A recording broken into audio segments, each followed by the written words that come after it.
Bakit post? And so, magbasa ka na ha. Basa na na. Starting programs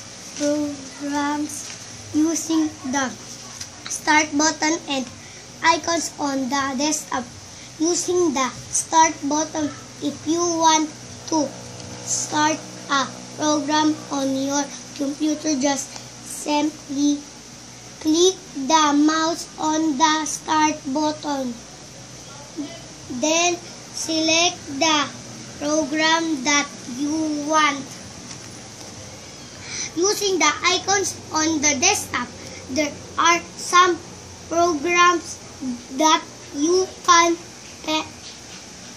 find on your desktop in the form of an icons. You can use these icons to start the program that you want.